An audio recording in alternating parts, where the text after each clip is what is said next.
ओम शांति। आज मीठे मीठे श्री बाबा ब्रह्मा के तन द्वारा कहते हैं, मीठे मीठे बच्चे,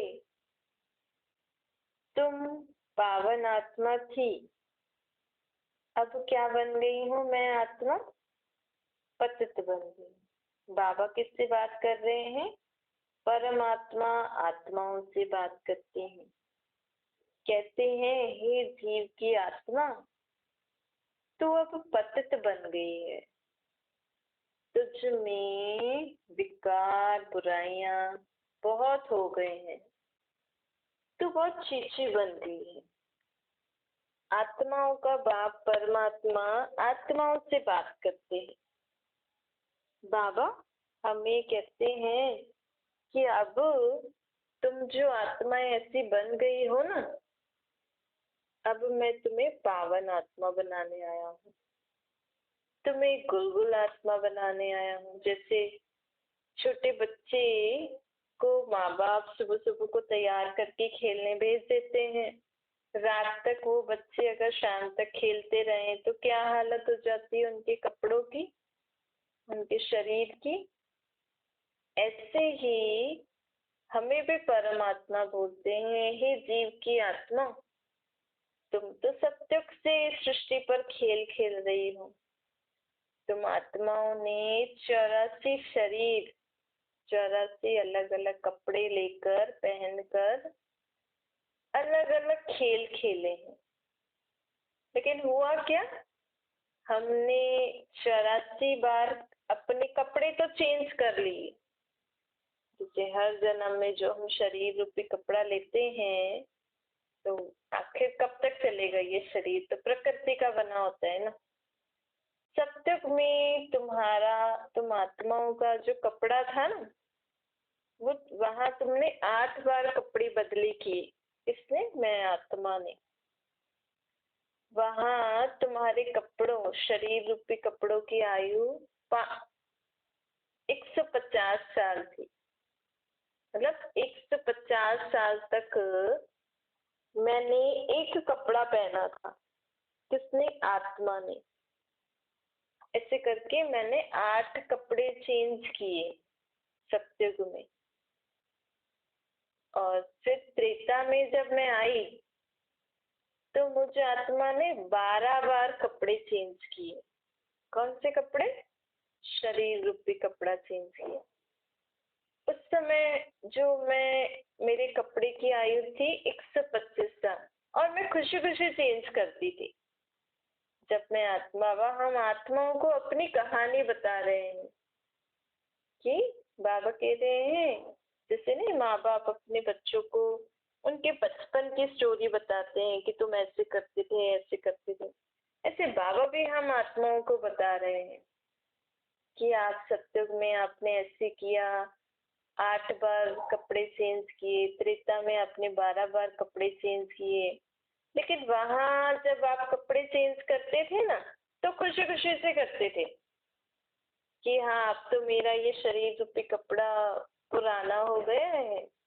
हालांकि वहां पे ना सत्युग में हमारा शरीर रूपी कपड़ा फटता नहीं था, इस पे कभी सिलाई नहीं होती थी। ये शरीर रूपी कपड़े के कभी दांत नहीं टूटते थे, बाल भी ऐसे सफेद जैसे बुढ़ापे जैसे, स्किन भी ऐसे मुरझाइश नहीं होती थी बुढ़ापे तक। 150 साल तक अच्छे खासे हल चलते थे, लेकिन पुराना तो हो जाता था ना। तो ऐसे करके बाबा कहते, तुम आत्मा सत्युग में जब कपड़े चेंज करते थे ना, तो खुशी खुशी से करते थे। और पुराना शरीर रूपी कपड़ा छोड़ने से पहले तुम आत्माओं को साक्षात्कार भी हो जाता था। मतलब पता लग जाता था पहले ही आत्मा को कि अब मुझे ये शरीर रूपी कपड़ा छोड़ना है, तो मुझे नया कपड़ा लेना है। तो इससे जब वो पहले से ही दिख जाता था ना, तो उसको बहुत खुशी होती थी कि अरे वाह, अब तो मुझे नया शरीर रूपी कपड़ा मिलेगा। क्योंकि बचपन में तो सब अच्छे से खेल सकते हैं, कूद सकते हैं, सब चीजें खा सकते हैं ना। तो ऐसे ऐसे करके बाबा हमें कह रहे हैं, फिर त्रेता में आपने 12 कपड़े चेंज किए। लेकिन द्वापर में जब आप आत्माएं आई, तो आप आत्माएं ना विकारों की वश हो गई। सत्युग त्रेता में तो आप निर्विकारी थी। आप में न काम था, न क्रोध था, न लोभ था, न मोह था, न अहंकार, ईर्ष्या, द्वेष, नफरत नहीं, सब मिलजुल के बहुत अच्छे से रहते थे सत्युग त्रेता में। फिर द्वापर से जब आप में ये विकार बुराइयां आए तो आप आत्माओं में ना मैल चढ़ना शुरू हो गई, लेप शिप चढ़ना शुरू हो गई। आप आत्माएं इन विकारों के वश एक दूसरे से लड़ने, झगड़ने, बुराइयां ये सब करने लगी। तो आत्माओं पे लेप शिप चढ़ता गया। तो इस कारण आत्मा जो है उसका शरीर रूपी कपड़े की जो आयु है ना वो कम होती गई। फिर सत्युग में 150, त्रेता में 100, सॉरी 125 त्रेता में। द्वापर से आत्मा 100 वर्ष तक अपना कपड़ा चलाती थी एक जन्म में। द्वापर में हम आत्माओं ने 21 बार कपड़े पहने नए, क्योंकि आयु कम हो गई ना और विकारों के वश हमने एक दूसरे से बुरे कर्म करना शुरू किए। तो द्वापर युग से आपका जन्म मरण हिसाबों के हिसाब से हो गया। मतलब सोचो द्वापर का जो हमारा जन्म था उस जन्म में विकारों के वश होकर शरीर की आयु कम होती गई। दूसरा, मैंने जो किसी से बुरे कर्म किए हैं तो मुझे वो चुकतू करने के लिए कहीं और जाके जन्म लेना पड़ता था। तो जैसे ही मेरा इस शरीर में, इस शरीर रूपी कपड़े में मैं बैठी हूँ, मेरा यहाँ पे जिन भी आत्माओं के साथ पाठ है वहाँ मेरा हिसाब किताब चुकतू हो गया। अभी मेरी शरीर की आयु अभी 150 125 हुई भी नहीं है और अचानक से मुझे अपना दूसरा शरीर रूपी कपड़ा लेकर किसी और से हिसाब किताब चुकतू करने के लिए जाना पड़ा। तो जब द्वापर युग में मुझे शरीर छोड़ना पड़ता था ना तो मुझे दुख होता था कि अभी तो मैंने पूरा इनके साथ खेल खेला ही नहीं है। और हमें सत्य त्रेता में साक्षात्कार होता था, अभी हमें दूसरा शरीर मिल रहा है तो खुशी होती थी। लेकिन द्वापर युग से जब मुझे शरीर छोड़ना पड़ता था ना तो मुझे अंदर ही अंदर दुख की फीलिंग होती थी। मतलब जो कहते हैं ना यमदूत आते हैं ऐसे वैसे, उसका मतलब यमदूत ऐसे कोई आते नहीं है।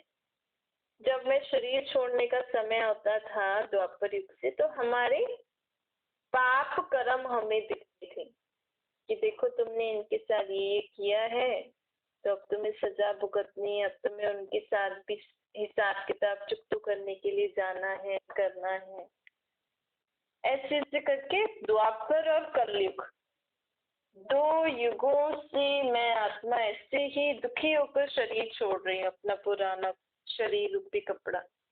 द्वापर में मैंने 21 अलग अलग शरीर रूपी कपड़े लिए। फिर कलयुग में मैंने 42 अलग अलग कपड़े लिए। और कलयुग में तो ऐसे है कि अभी तो मेरा हिसाब किताब, कलयुग की शुरुआत में तो फिर भी मैं हिसाब किताब के कारण अपना शरीर छोड़ती थी और लेती थी। लेकिन अभी कलयुग के अंत में कौन सा समय चल रहा है कि अभी तो मेरे इस शरीर में जिनके साथ मैं पाठ बजा रही हूँ वो हिसाब किताब चुकतू ही नहीं हुआ है। उससे पहले ही मुझे कोई ना कोई बीमारी, एक्सीडेंट वगैरह ऐसे कुछ ना कुछ हो रहा है तो मुझे शरीर छोड़ना और लेना पड़ रहा है। इसीलिए कलयुग में हमें 42 पुनर्जन्म लेने अर्थात 42 नए शरीर लेकर पाठ बजाना पड़ता है। और हम दुखी दुखी होकर शरीर छोड़ते हैं क्योंकि बीमारी का दुख, हिसाब किताब का, विकारों का।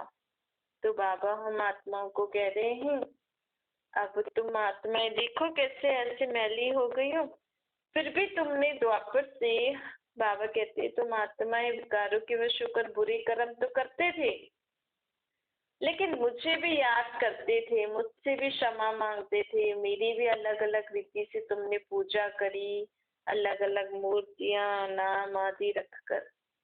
लेकिन तुम्हारे पाप कर्म उतरे नहीं हैं द्वापर युग से जो भी तुमने किए। और ही ज्यादा बढ़ गए हैं।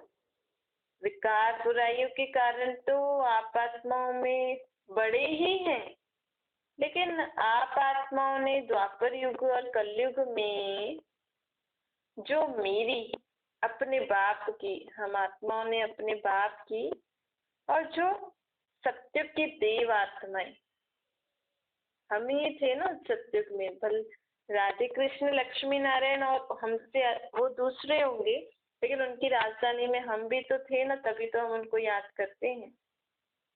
लेकिन आपने अपने उनको भी, उनकी भी ग्लानि करी है। सोचो, हमने अपने king and queen, first king and queen Lakshmi Radhe Krishna Lakshmi Narayan, Radhe Krishna Prince and princess स्वयंवर के बाद किंग एंड क्वीन बनेगी। तुमने मेरी ग्लानि करी, लक्ष्मी नारायण की ग्लानि करी, राधे कृष्ण की ग्लानि करी, राम सीता की ग्लानि करी। तुमने मुझे कथमत अवतार में डाल दिया, आत्मा से परमात्मा एक दूसरे में ही मुझे डाल दिया। अब तुम गाली दे रहे हो, तुम लड़ रहे हो, मैं तुम्हारे में हूँ, मतलब मैं भी गाली दे रहा हूँ, लड़ रहा हूँ ना। ऊपर से हम कहते हैं हाँ भगवान सब देख रहा है, कौन क्या कर रहा है। फिर तुम्हें जब भी दुख होता था तो तुम मुझे भी कहते थे कि भगवान मैं तुम्हें इतने व्रत रख रही हूँ, इतने जप तीर्थ कर रही हूँ, फिर भी तुम मेरे को दुख दे रहे हो, तुमने मेरे साथ ऐसा गलत काम किया, मेरे को पास नहीं किया। बच्चे अक्सर बचपन में होता है ना, तो ऐसे ऐसे करके तुम्हारे और पाप बढ़ गए, क्योंकि हमने भगवान की और देवी देवताओं की ग्लानि करी है ना। जो बड़े बड़े देवात्मा थे, हमने भगवान के ऊपर झूठा इल्जाम लगाया कि आपने मेरे साथ इतना बुरा किया। बाबा कहते हैं कि अब मैं तुम्हें समझ देने आया हूँ कि देखो तुमने इतने बुरे बुरे काम किए गलत, इसलिए तुम आत्माएं पाप आत्मा बनी। अब जो मैं तुम्हें समझ दे रहा हूँ उससे तुम्हारे सारे पाप मिट जाएंगे। मेरी जो तुमने ग्लानि करी, बाबा हमसे कहते हैं जब आपको दुख होता था मुझे याद तो करते थे, लेकिन आज तक आपने मुझे मेरे असली नाम रूप से याद किया? आज तक कभी आपको दुख हुआ तो आपने कभी ऐसे मुझे याद किया, मेरे को निराकार रूप में याद किया? ऐसे कभी मुझसे बोला कि परमात्मा मुझे आत्मा को दुख हो रहा है? हम मुख से तो बोलते हैं मेरी आत्मा दुखी हो रही है, लेकिन अपने उस स्वरूप की स्मृति में रहकर हमने कभी थोड़ी बोला ऐसे कि मैं आत्मा प्रकृति के बीच में बैठी हूँ और अपने शरीर के नाम रूप को भूल के हमने कभी ऐसे भगवान से बोला कि मुझे आत्मा को दुख हो रहा है बाबा, परमात्मा बाप को निराकार रूप में याद कर? जब हमने बोला ही नहीं, हम तो कृष्ण भगवान को बोलते थे, कृष्ण को भगवान समझ बोलते थे, राधा को, लक्ष्मी नारायण को, राम सीता को, और जो भी अनेक प्रकार के देवी देवता लोगों ने बना रखे हैं आजकल मूर्तियां। तो बाबा कहते तुम तो उनको बोलते थे ना, मेरा थोड़ी ऐसा नाम रूप है। तो मेरे पास तुम्हारी बात आई नहीं तो मैं तुम्हारा दुख कैसे दूर करूं? फिर तुम्हें दुख हुआ, जो कुछ भी हुआ उन्होंने दिया ना, फिर तुम उनको भगवान समझ के बैठ के मेरे को क्यों ब्लेम कर रहे हो? तो हम अगर किसी को बोले, ऐसे बोले कि आपने मुझे दुख दिया, तो एक तरीके से हमने झूठा ब्लेम लगा दिया ना उनके ऊपर। तो बाबा कहते कोई बात नहीं, उसमें भी हम आत्माओं का बाप परमात्मा कहते हैं बीती सो बीती करो। अब तो मैं आया हूँ तुम्हें स्वयं की पहचान दे रहा हूँ कि तुम आत्मा इतने शरीर छोड़कर, इतने शरीर रूपी कपड़े छोड़कर, अभी तुम्हारी लास्ट 84वां शरीर रूपी कपड़े में तुम बैठे हो, रथ में तुम बैठे हो, और तुम आत्माएं बहुत मैली हो गई हो, पतित हो गई हो। अब मुझे निराकार रूप में याद करके अपनी आत्मा को साफ करो। अपनी आत्मा में जो तुम्हारी विकार, बुराइयां, जो भी पाप कर्मों का लेप शेप है, उनसे मुक्त हो जाओ। बाबा किससे बात करते हैं? जीव की आत्माओं से। परमात्मा एक ही बार आकर जीव की आत्मा से मिलने आते हैं, अर्थात मनुष्य आत्मा, जीव अर्थात ये प्रकृति का बना हुआ 5 तत्वों का शरीर। क्योंकि जब हम कह रहे हैं मनुष्य आत्मा, तो मनुष्य आत्मा मनुष्य जैसा ही तन लेती है, कुत्ते बिल्ली जैसा नहीं लेती।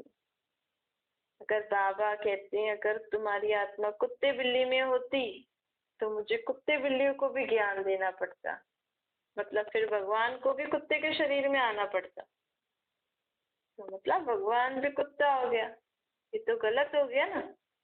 इसीलिए बाबा कहते हैं कोई भी मनुष्य आत्मा कुत्ते बिल्ली हाथी जीव जंतु जानवरों के शरीर में नहीं जाती है, क्योंकि जब जो बीज जैसा है उससे वैसा ही तो फल निकलेगा ना।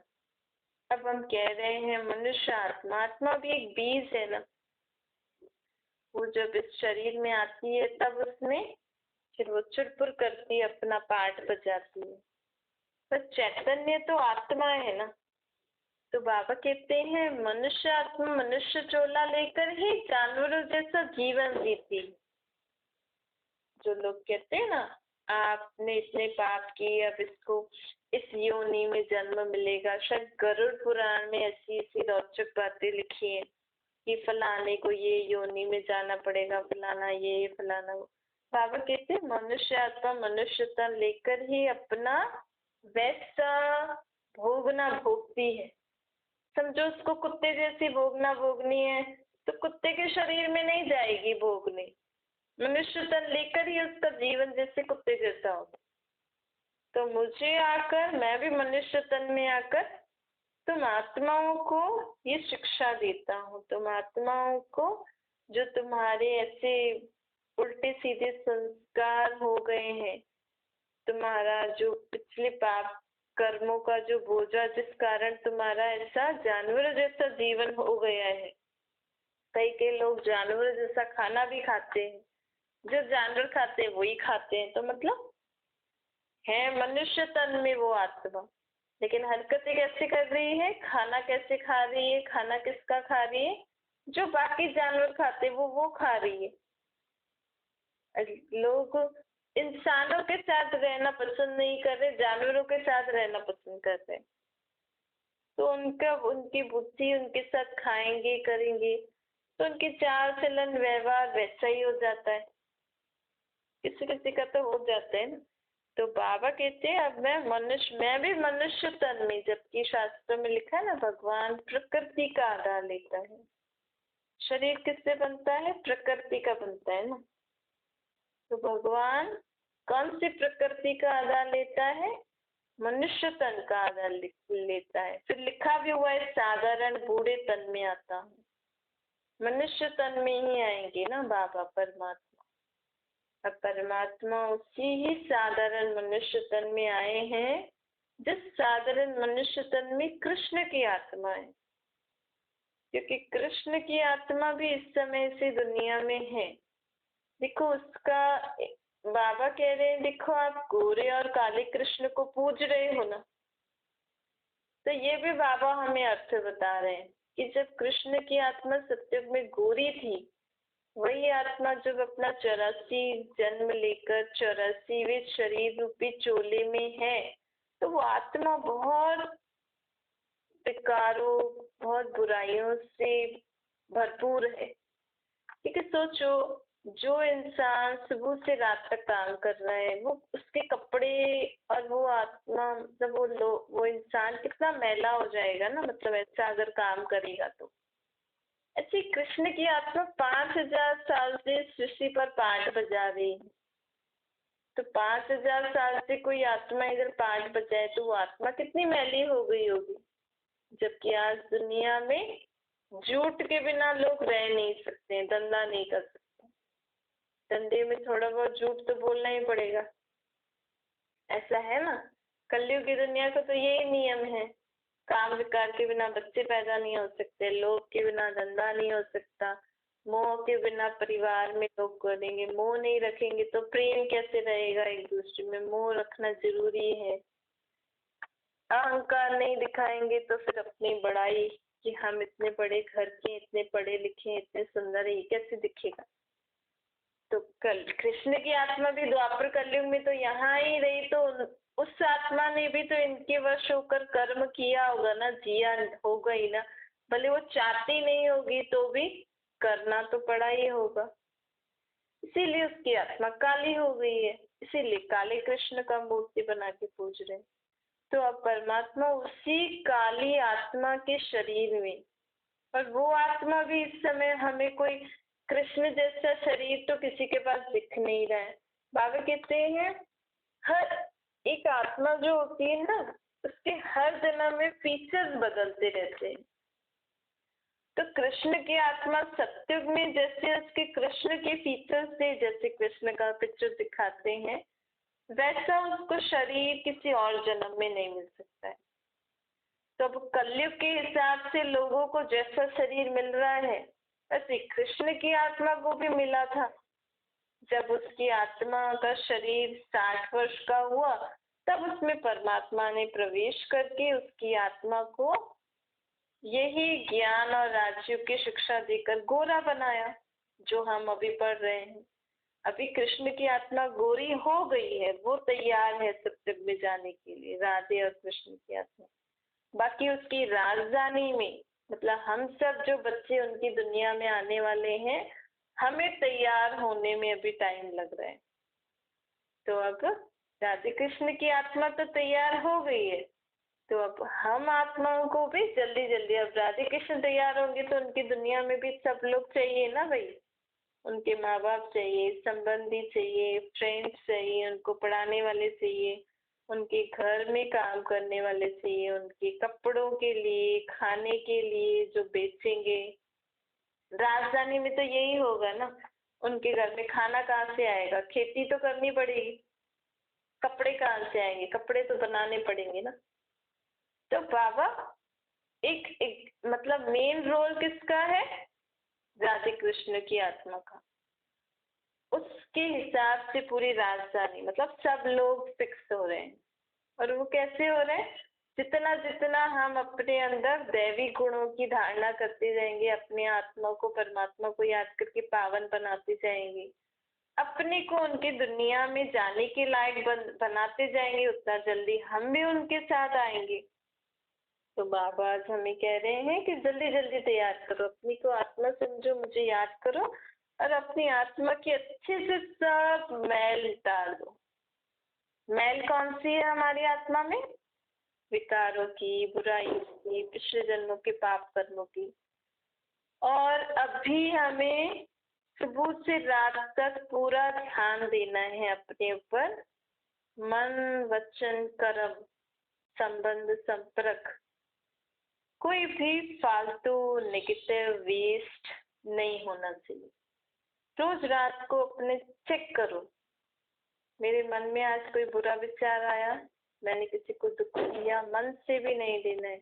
मेरे बोल कैसे रहे, कर्म कैसे रहे, संबंध संपर्क कैसे रहे, जितना हो सके सुबह से रात तक मुझे खुद भी खुश रहना है, औरों को भी खुशी बांटनी और बाबा के साथ रहना है। अच्छा, मीठे मीठे स्किल बच्चों प्रति माता पिता बाप दादा का याद प्यार और गुड मॉर्निंग। रूहानी बाप की हम सभी रूहानी बच्चों को नमस्ते। हमारे भी रूहानी माता पिता बाप दादा को याद प्यार गुड मॉर्निंग और नमस्ते। वरदान है, मास्टर सर्वशक्तिवान की स्मृति द्वारा सर्व हलचलों को मर्ज करने वाले अचल अडोल बनो। जैसे शरीर का ऑक्यूपेशन इमर्ज रहता है ना, कि मैं माँ हूँ, बाप हूँ, मैं ये धंधा करता हूँ, मैं टीचर हूँ, जो भी हूँ, मैं स्टूडेंट हूँ। ऐसे अब इस जन्म का भी, अब जो हमें परमात्मा ने नया जन्म दिया है, नई स्मृति देकर, इस जन्म का भी ऑक्यूपेशन सदा याद रहे। हमारी इस जन्म का ऑक्यूपेशन क्या है, बाबा कहते हैं हमें सत्युगी नई दुनिया में जाने के लिए तैयार होना है। अब अपने जन्म का ऑक्यूपेशन भी याद रहे, और उसका हर कर्म में, और हर कर्म में याद रहे कि अब मुझे जो ये जन्म मिला है, ये क्यों मिला है, अब मुझे परमात्मा बाप कहाँ ले जाने के लिए तैयार कर रहे हैं। अब मैं किसकी संतान हूँ? मैं सर्वशक्तिवान बाप की संतान, मास्टर सर्वशक्तिवान हूँ। अब मुझ आत्मा में सर्व शक्तियां बाप ने भरी है, तो मुझे समय समय पर उन शक्तियों को कार्य में लगाना है। जैसे बाबा हमें कहते हैं आप मास्टर सर्वशक्तिवान, तो कभी भी आपको आपके जीवन में कमजोरी लगे, मन में उदासी ऐसी कमजोरी हो, आप में स्वयं में शक्तिहीन का अनुभव हो, स्वयं आप दुखी अनुभव हो, अशांत अनुभव हो, तो उस समय हमें अपने आप को याद दिलाना है कि मैं अशांत नहीं, मैं शांत आत्मा हूँ, मैं सदा खुश रहने वाली आत्मा हूँ, मैं सदा मौज में रहने वाली मास्टर सर्वशक्तिवान आत्मा हूँ।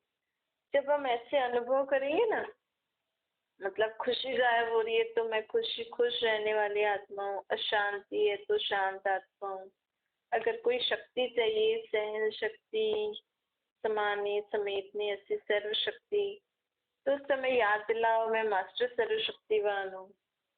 तो ऐसे ऐसे जब हम बाबा की शक्तियों और गुणों को इमर्ज करेंगे और समय पे कार्य में लगाएंगे, तो हम कभी भी हलचल में नहीं आएंगे। हलचल में नहीं आएंगे तो सदा हमारे इस जीवन का जो ऑक्यूपेशन है, जो उद्देश्य है, वो हमें याद रहेगा और बाबा की याद भी रहेगी। स्लोगन है, नाजुक परिस्थितियों में घबराने के बजाय उनसे पाठ पढ़कर स्वयं को परिपक्व बना लो। बाबा कहते हैं कोई भी परिस्थिति आती है ना आपके जीवन में, आती पिछले जन्मों का हिसाब किताब है या ऐसे जन्म में भी कुछ ऐसा किया है तो आएंगी तो सही, लेकिन आप सदा ये सोचो ये मुझे कुछ सिखाने आई है, ये परिस्थिति जो आई है इससे मुझे कुछ सीखना है, उससे पाठ पढ़ लो और पक्के हो जाओ। फिर आगे उस पाठ को सदा याद रखना, फिर आगे के लाइफ में आपको एक मतलब सीख मिल गई, घबराना नहीं।